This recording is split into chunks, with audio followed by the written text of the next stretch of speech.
Le cadeau de lâcher prise. Leçon d'amour et de sagesse pour les parents âgés.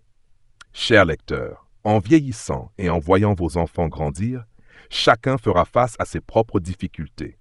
Il y a des choses, aussi fortes que soient vos convictions, qu'il vaut mieux ne pas toujours partager avec vos enfants. Après tout, vous ne pourrez pas être avec eux pour toujours, et ils ont leur propre vie à mener. Vous avez également vos propres défis à surmonter. Apprendre à lâcher prise au bon moment est le plus beau cadeau que vous puissiez vous offrir mutuellement. Aimer vos enfants est instinctif pour un parent, mais tous ne savent pas aimer de la bonne manière. À un âge avancé, il y a 3 secrets que vous ne devez jamais révéler à vos enfants, même si cela vous coûte la vie. Écoutons les histoires suivantes et réfléchissons ensemble, chers lecteurs. Premièrement, à un âge avancé, ne prononcez pas de paroles de favoritisme ou de comparaison entre vos enfants. Je m'appelle Pierre, j'ai 53 ans. Pour ma famille et mes amis, je suis un bon gendre. Il y a 8 ans, ma belle-mère n'a pas été bien accueillie par le frère aîné de ma femme et sa femme, et il ne voulait pas qu'elle vive avec eux. En tant que gendre, j'ai pris l'initiative de l'inviter à vivre chez nous. Je me suis occupé d'elle pendant 8 ans. Pendant tout ce temps, je l'ai traitée comme ma propre mère, sans jamais lui manquer de respect. Elle a été d'une grande aide, s'occupant des tâches ménagères. Elle touche une pension de retraite d'environ 80 € par mois, qu'elle utilise pour acheter des courses comme de la sauce, du sel ou de l'huile, bien que je ne lui demande jamais rien. C'est pourquoi je l'ai toujours respectée, et j'avais l'intention de m'occuper d'elle jusqu'à ses derniers jours. Mais ce qu'elle a fait m'a glacé le sang. La raison était l'indemnisation de son terrain. Ma belle-mère possédait un terrain dans un village à la périphérie de la ville. L'année dernière, ce terrain était inclus dans un projet et elle a reçu une indemnisation totale de plus de 120 000 €. Après avoir reçu cet argent, elle a mentionné l'avoir déposé à la banque, mais sans préciser comment il serait distribué. Je pensais avec certitude que notre famille en recevrait une partie, puisqu'elle vivait avec nous depuis toutes ces années. Et ma femme le pensait aussi. Mais jamais nous n'aurions imaginé que tout l'argent serait donné au frère aîné de ma femme et à sa femme. S'il ne s'en était pas vanté partout, nous n'aurions peut-être jamais su. D'habitude, je garde mon calme, mais ce jour-là, je n'ai pas pu me retenir. J'ai demandé à ma belle-mère, « Maman, que voulez-vous dire par là? Ma femme est aussi votre fille. N'a-t-elle pas droit à une part? Vous vivez avec nous depuis des années. N'est-il pas juste de nous donner quelque chose aussi? » Sa réponse fut choquante. « Toi et ta femme avez des emplois stables et des revenus décents. Quand vous serez à la retraite, vous aurez des pensions.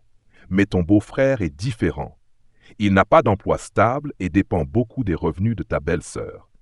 Je ne veux plus qu'il souffre. De plus, ta femme a déjà transféré sa résidence à ton foyer, donc elle ne fait plus partie de ma maison, et naturellement, elle n'a pas droit à cet argent. » Ces paroles ont été comme une gifle froide. Oui, notre vie est meilleure que celle de mon beau-frère, mais c'est le résultat de notre travail acharné. Mon beau-frère, en revanche, est paresseux et manque d'ambition. S'il n'a pas de bon travail, il ne devrait pas vivre aux dépens des autres. Quand ma belle-mère vivait avec lui au départ, elle devait garder le bétail et cultiver des légumes pour eux. Tout l'argent qu'elle économisait était donné à leur foyer. Plus tard, lorsque leurs enfants ont grandi, ils n'avaient plus besoin d'elle. Alors ils lui ont rendu la vie difficile et l'ont même chassée. À ce moment-là, j'avais pitié d'elle. Je pensais aussi qu'en tant que gendre, je devais être respectueux envers la femme qui avait élevé ma femme. Alors, je l'ai accueillie chez nous et je me suis occupé d'elle pendant des années. Sa nourriture, ses vêtements, son logement et ses déplacements étaient tous à notre charge. Bien qu'elle ait parfois utilisé sa pension pour acheter des courses, je lui donnais toujours de l'argent de poche chaque mois. Ma femme lui achetait aussi des vêtements tout au long de l'année, et nous l'emmenions toujours avec nous en vacances. Pendant ce temps, le frère aîné de ma femme et sa femme ne se sont jamais occupés d'elle ces dernières années. Ils la visitaient rarement, même lorsqu'elle était malade, laissant toutes les dépenses et les efforts à notre charge. Ma belle-mère se plaignait souvent, disant Élever un fils ne sert à rien. Les filles ne s'occupent jamais autant que les filles et les gendres. Mais lorsqu'il s'agissait d'argent, elle leur donnait tous ses biens sans hésiter, sans même nous en parler. J'ai dit, « Maman, vous pensez qu'une fille mariée ne fait plus partie de votre famille. Alors pourquoi avez-vous vécu chez nous pendant 8 ans? Selon votre logique, ma femme et moi n'avons aucune obligation de nous occuper de vous. » Ma femme a ajouté, « Maman, vous avez toujours favorisé mon frère depuis que nous sommes enfants. Vous avez toujours pensé à lui pour tout ce qui est bien. Je ne m'en suis jamais soucié, même quand ils vous ont chassé de la maison que vous leur aviez achetée. Mais maintenant, votre cœur est vraiment cruel. Si vous me considérez comme une étrangère, alors allez vivre avec lui et laissez-le s'occuper de vous. » Après avoir dit cela, ma femme m'a dit, « Chérie, aidons maman à préparer ses affaires et à l'emmener chez son fils bien-aimé aujourd'hui. » Je ne voulais plus qu'elle reste, alors j'ai aidé ma femme à faire ses valises. Ma belle-mère ne voulait évidemment pas aller chez mon beau-frère, mais il lui était difficile de trouver des mots pour se défendre après ce qu'elle avait fait. Quand nous sommes arrivés chez eux, mon beau-frère et sa femme étaient chez eux. Au début, ils souriaient, mais une fois qu'ils ont vu ma belle-mère et ses bagages, leurs sourires ont disparu. Mon beau-frère a demandé anxieusement, « Que voulez-vous dire par là? Pourquoi amenez-vous maman ici? » Ma femme a répondu, « Vous devriez tous les deux vous occuper de maman. » Ma belle-sœur s'est alors mise à hausser le ton. Elle vivait confortablement chez vous. Pourquoi la renvoyer sans nous en parler? Notre maison est trop petite pour elle. J'ai immédiatement répondu, « Maman n'a-t-elle pas reçu une compensation récemment? Si votre maison est trop petite, achetez-en une plus grande. Après tout, vous avez pris tellement d'argent d'elle, alors ne fuyez pas vos responsabilités. » Ma belle-sœur a répliqué, « Maman peut distribuer son argent comme elle veut, mais en tant que fille, vous avez aussi le devoir de l'aider dans sa vieillesse. » Mon beau-frère et ma belle-sœur sont des gens déraisonnables. Je ne voulais pas perdre de temps à leur parler, alors après avoir dit ce que j'avais à dire, ma femme et moi sommes partis. Plus tard, mon beau-frère nous a rendu visite plusieurs fois, disant que ma belle-mère n'était pas heureuse de vivre avec eux et nous demandait de la reprendre. Je lui ai répondu, « Si tu veux que je la reprenne, tu dois me donner la moitié de cet argent. Sinon, il n'y a pas besoin d'en parler. » Bien sûr, il était trop égoïste pour accepter ma demande. Alors, il a arrêté de venir chez nous. Dans les mois qui ont suivi, nous avons appris que ma belle-mère ne se portait pas bien chez eux. Elle était constamment en colère et, bien qu'elle ne soit pas maltraitée physiquement, elle était souvent réprimandée et tourmentée. Cela m'a rendu triste, mais je n'ai jamais envisagé de la reprendre. Après tout, c'était la conséquence qu'elle devait supporter. Chers lecteurs, dans la société moderne d'aujourd'hui, bien que nous ne tenions plus aux idées traditionnelles de préférence masculine, de nombreux parents, en particulier les personnes âgées, s'accrochent encore à des concepts dépassés et arriérés. Même s'ils ont à la fois des filles et des filles, ils favorisent souvent davantage leurs fils. Ils donnent tout à leurs fils, pensant que les filles appartiennent à quelqu'un d'autre une fois mariées, tandis que les fils s'occuperont d'eux dans leur vieillesse. Mais c'est une croyance dépassée et erronée. N'oubliez pas, en vieillissant, de ne pas vous fixer sur les défauts de vos enfants. Ne blessez pas leur fierté. Vous ne savez jamais, ils pourraient réussir de manière inattendue. Certains parents se concentrent toujours sur les imperfections de leurs enfants, tandis que d'autres ne traitent pas tous leurs enfants de manière égale.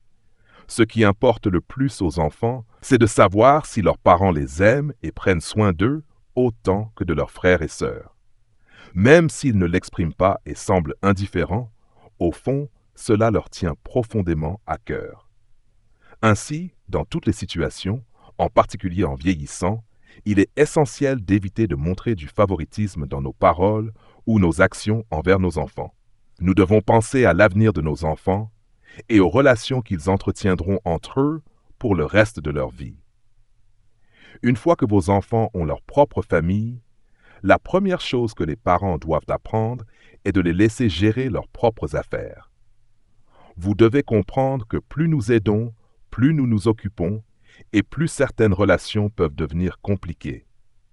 Que ce soit maintenant ou à l'avenir, les frères et sœurs compareront toujours et jalouseront les faveurs que leurs parents ont accordées à l'un ou l'autre. En fin de compte, ces conflits conduiront à des ruptures dans les liens familiaux, et dans de nombreux cas, les frères et sœurs peuvent même cesser de se parler. En tant que parents et adultes, nous devons réfléchir soigneusement à nos actions et penser avant de parler afin de ne pas avoir d'impact négatif sur les membres de notre famille. Si nous comprenons les dommages potentiels, il est préférable de ne pas prononcer de paroles de favoritisme envers quiconque. Il est préférable de partager l'amour de manière égale entre vos enfants, chers lecteurs. Si vous trouvez cette vidéo inspirante et motivante pour passer à l'action, commentez le chiffre 9. Sinon, commentez le chiffre 0. Votre avis compte beaucoup pour nous. Merci pour votre temps précieux. Deuxièmement, en vieillissant, ne montrez pas votre mécontentement envers votre conjoint. Messieurs, tout le monde aime les plaisirs. Même mon mari n'a pas résisté à ces jeunes femmes. Avec le temps, il est devenu de plus en plus insatisfait de sa femme, une mère de 2 enfants, désormais vieillissante et moins attirante. Il est devenu prospère, riche, et a commencé à remarquer les jeunes femmes qui l'entouraient. Tous les hommes ne savent pas apprécier leur propre épouse. Les émotions humaines sont parmi les choses les plus difficiles à contrôler. Mon mari était autrefois un homme qui aimait profondément sa femme et ses enfants, mais cela a changé à mesure que je vieillissais, que mon corps devenait lourd et que je perdais mon charme et mon allure juvénile. À ce moment-là, la carrière de mon mari était en plein essor, et il a obtenu une promotion, ce qui signifiait encore plus de distraction. Pendant ce temps, sa femme vieillissait visiblement, et de jeunes étudiantes étaient toujours autour de lui, prêtes à être la 3e personne sans attendre de statut. Naturellement, tout homme cherche le plaisir, et mon mari n'a pas pu résister à ces jeunes femmes. Mais je savais qu'un homme qui se soucie encore de sa femme et pense à sa famille ne laisserait jamais transparaître qu'il avait une liaison.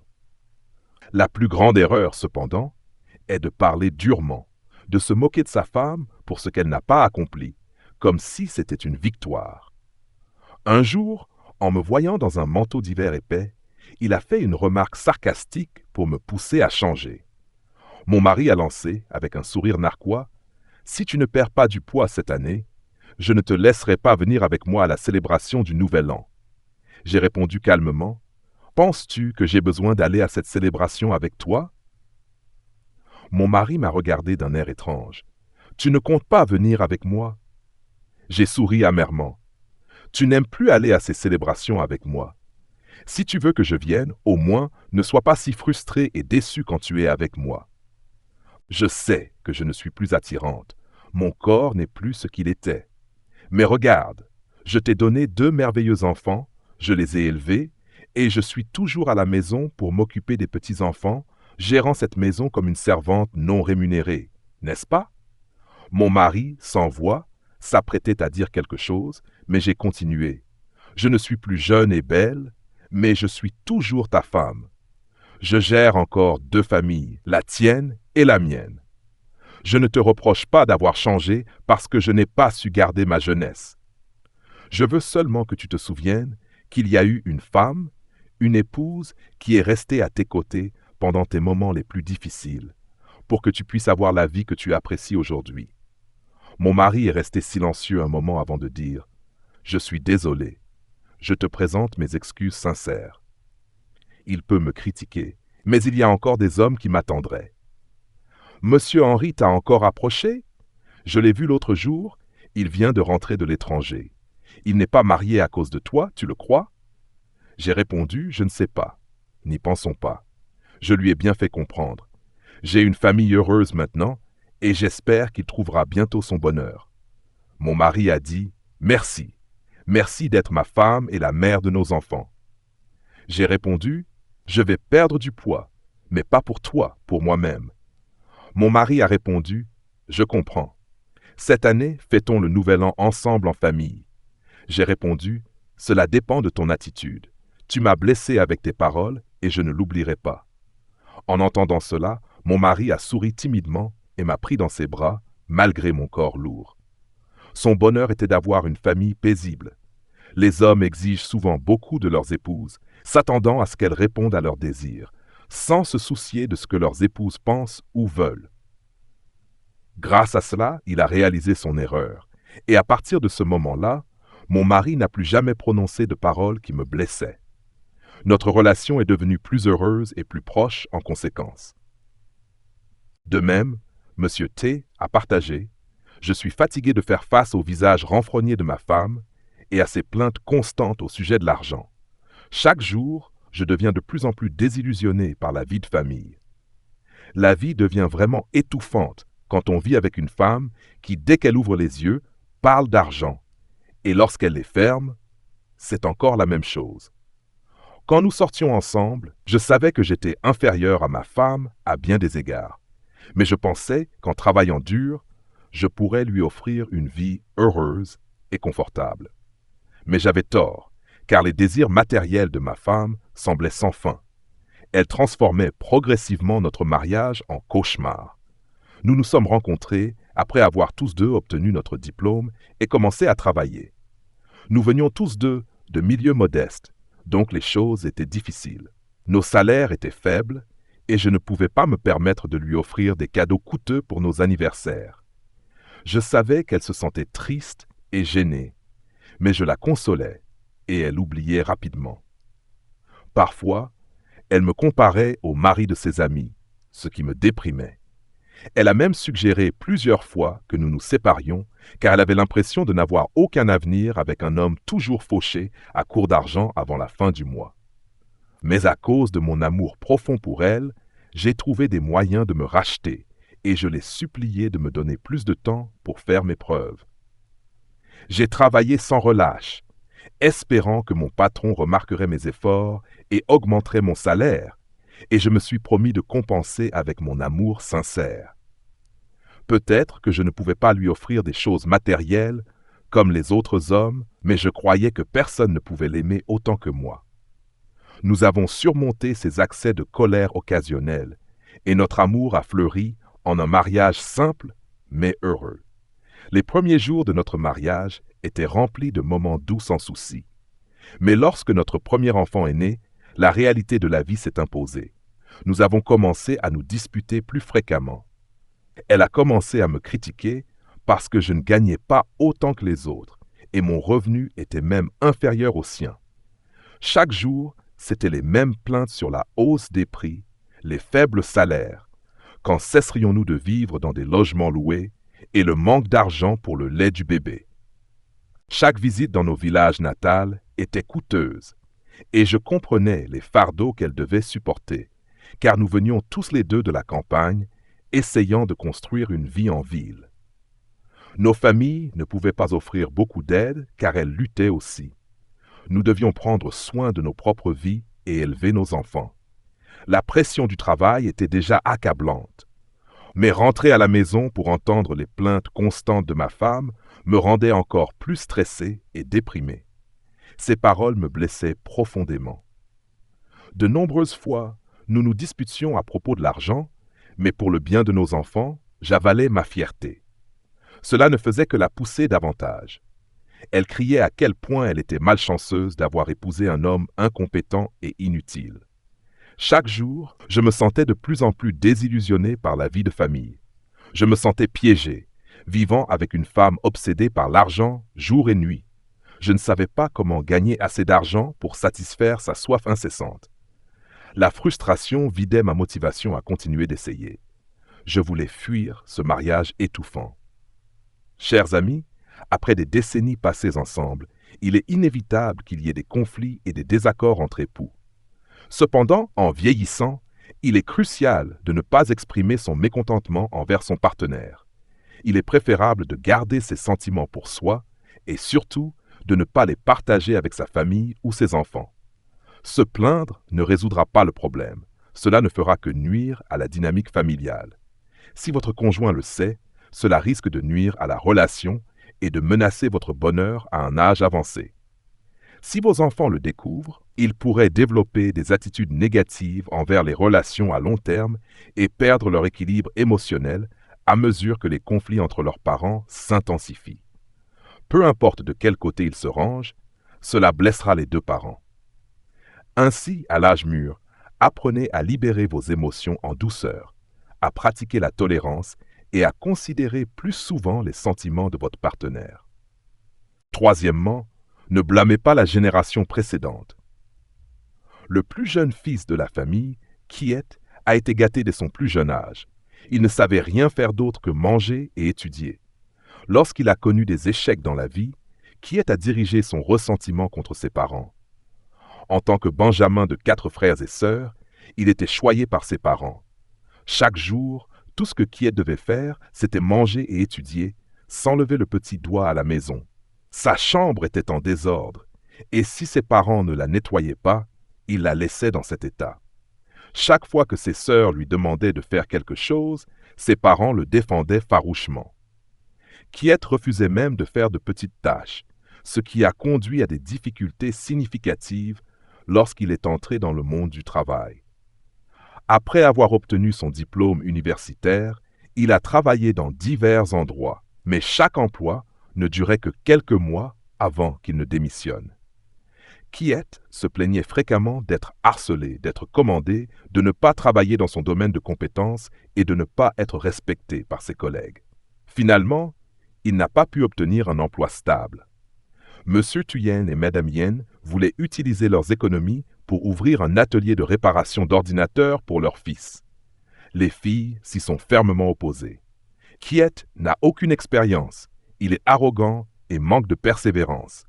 Comment peut-il gérer une entreprise? Il doit apprendre et échouer pendant quelques années avant que nous envisagions cela, a déclaré la fille aînée.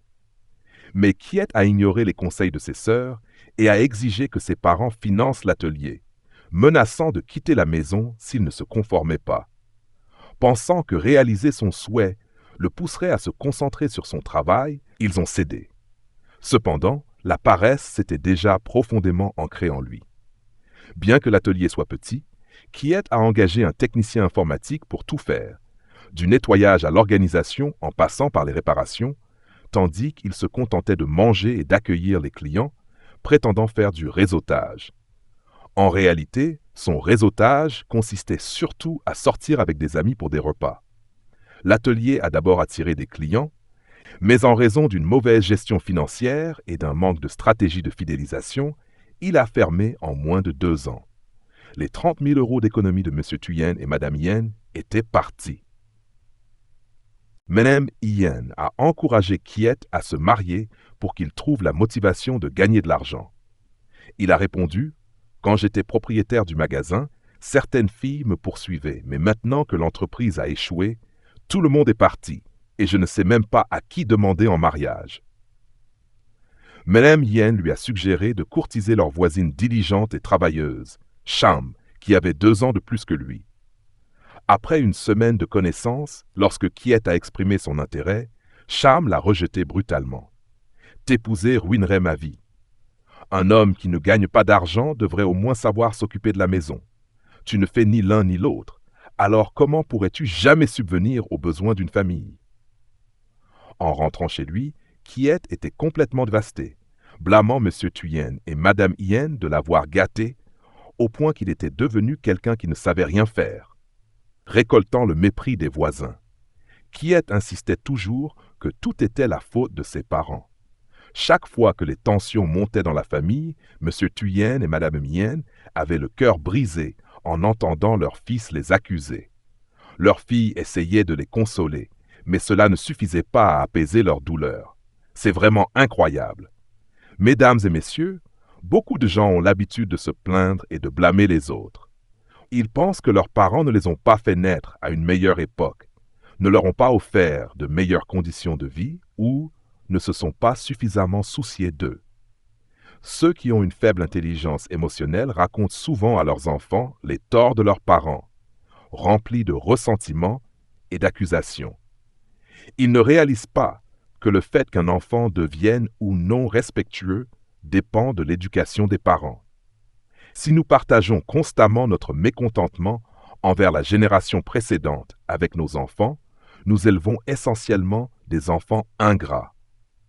L'habitude de se plaindre et de blâmer ses parents est implantée dans l'esprit des enfants par leurs propres parents.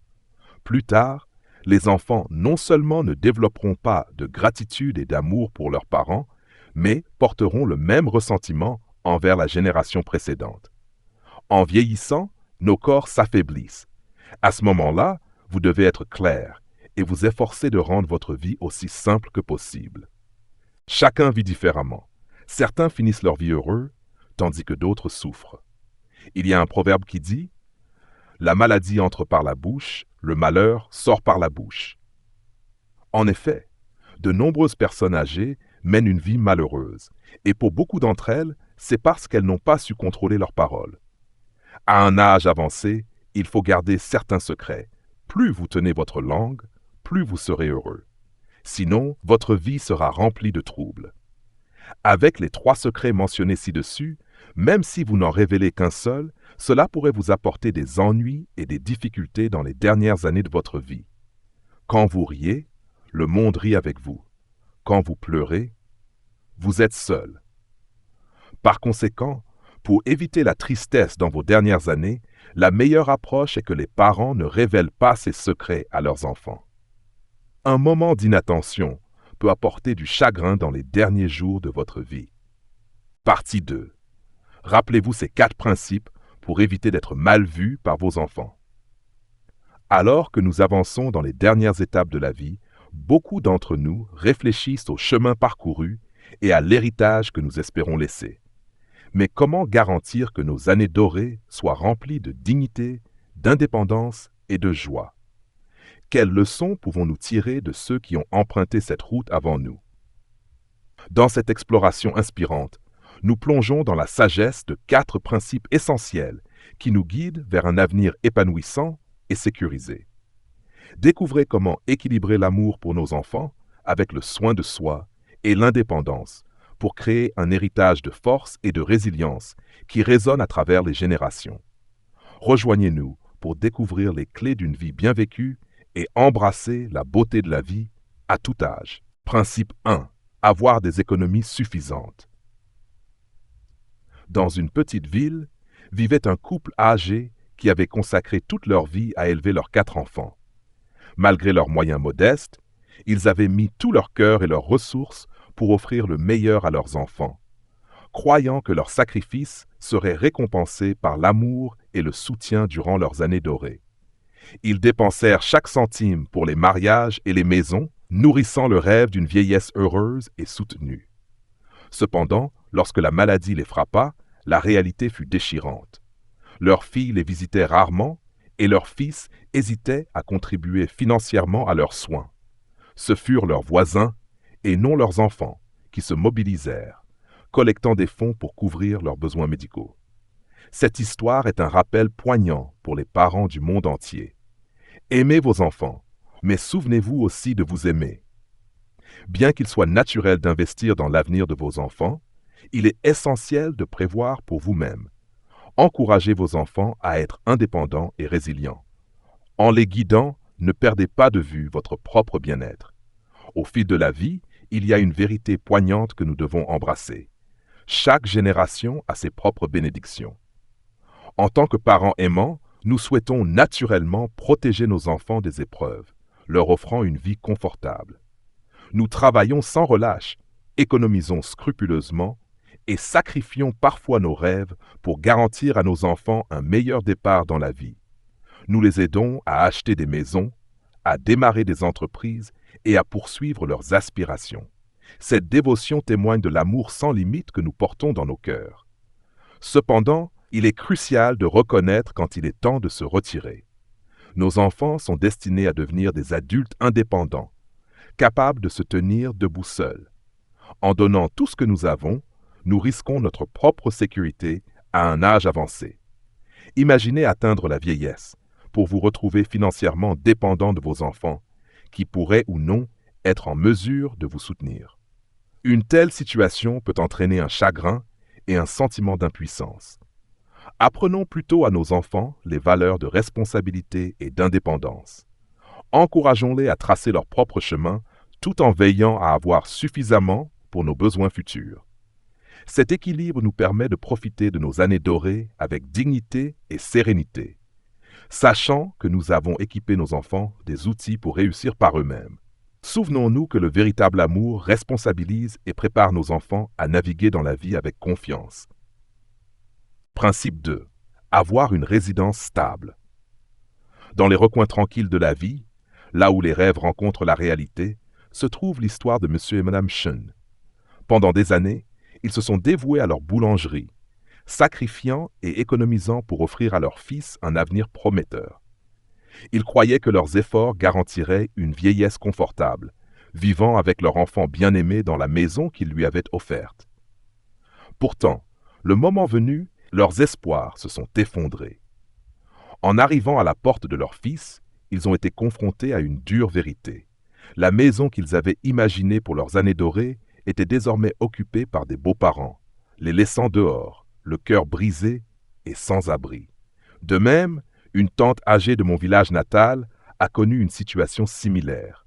Elle a vendu sa maison chérie pour soutenir ses enfants, pour découvrir que ni fille n'avaient de place pour elle dans leur vie. La réalité d'être rejetée par sa propre chair et son sang est une pilule amère à avaler.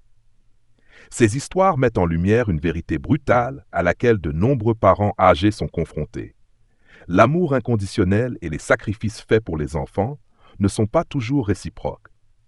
En tant que parent, l'instinct de nourrir est naturel, mais il est crucial de reconnaître que les actions des enfants sont guidées par leur caractère et leurs choix. Dans nos années crépusculaires, avoir un endroit que nous pouvons appeler chez nous, aussi humble soit-il, est la clé de la paix et du bonheur. Chérissons l'indépendance et la sécurité qui viennent de la création d'un sanctuaire pour nous-mêmes. En faisant cela, nous embrassons le plus grand cadeau de tous, un endroit où nous appartenons, où l'amour réside et où nous trouvons réconfort et dignité dans notre parcours de vie. Principe 3. Maintenir une bonne santé. À mesure que nous vieillissons, donner la priorité à notre santé devient un cadeau non seulement pour nous-mêmes, mais aussi pour nos proches. Imaginez vivre chaque jour avec vitalité, libéré des fardeaux qu'une mauvaise santé peut apporter. Lorsque nous négligeons notre bien-être, l'impact se répercute sur notre famille, créant des vagues de stress et de contraintes financières. L'histoire de Nana est un puissant rappel de cette réalité. Enceinte et travaillant, elle a dû relever l'énorme défi de soutenir sa belle-mère malade, ce qui a mis un lourd fardeau sur ses épaules. Avec peu d'économies et des dépenses croissantes, elle se sentait accablée, souhaitant que ses soucis ne soient qu'un mauvais rêve. Sa lutte souligne l'importance, pour nous en tant qu'aînés, de prendre en main notre santé. En nourrissant nos corps, en restant actifs et en nous assurant un repos adéquat, nous nous donnons les moyens de vivre avec dignité et indépendance. Ce soin de soi enrichit non seulement nos vies, mais allège également le poids sur les épaules de nos enfants, leur permettant de s'épanouir sans la préoccupation supplémentaire de notre bien-être.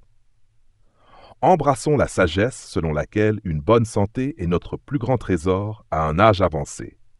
En faisant cela, nous ouvrons la voie à une vie joyeuse et épanouissante, laissant un héritage de force et de résilience que nos familles admireront et suivront. Principe 4. Vivez bien votre propre vie. À mesure que nous avançons dans les dernières étapes de la vie, la sagesse que nous avons accumulée devient notre plus grand atout. Bien qu'il soit naturel de s'appuyer occasionnellement sur ses proches, viser l'indépendance durant nos années dorées peut être profondément gratifiant. Embrasser l'autonomie nous renforce, nous permettant de vivre avec dignité et grâce. Considérez l'histoire de Swang tirée de la série télévisée All Is Well. Après le décès de sa femme, il s'est fortement appuyé sur ses enfants, s'attendant à ce qu'ils répondent à toutes ses demandes. Cela a non seulement perturbé leur vie, mais aussi tendu leur relation. Bien que l'histoire de Swang ait connu une fin réconciliatrice, la vie réelle ne reflète pas souvent de telles conclusions. Le plus beau cadeau que nous puissions offrir à nos enfants est notre indépendance, les libérant pour qu'ils vivent leur propre vie sans fardeau inutile. Vivre avec un état d'esprit positif transforme nos expériences. En gérant nos affaires et en nourrissant nos passions, Nous donnons un exemple de résilience et de force. Nous devenons une source d'inspiration, non seulement pour nos enfants, mais pour tous ceux qui nous entourent. Cela ne signifie pas que nous ne devrions pas demander de l'aide lorsque cela est nécessaire. Demander du soutien est en soi une force. Cependant, maintenir un équilibre sain entre demander de l'aide et se tenir debout seul peut rendre la vie plus épanouissante. Dans nos années avancées, efforçons-nous de vivre pleinement et joyeusement. Ce faisant, nous créons un héritage d'amour, de force et d'indépendance. Cet héritage résonnera à travers les générations, leur enseignant la véritable essence de bien vivre et de vivre libre. Chérissons chaque moment, enrichissons la vie de ceux qui nous entourent et embrassons la beauté de l'autonomie. Si vous trouvez cette vidéo inspirante et motivante pour passer à l'action, commentez le chiffre 9. Sinon, commentez le chiffre 0. Votre avis compte beaucoup pour nous. Merci pour votre temps précieux.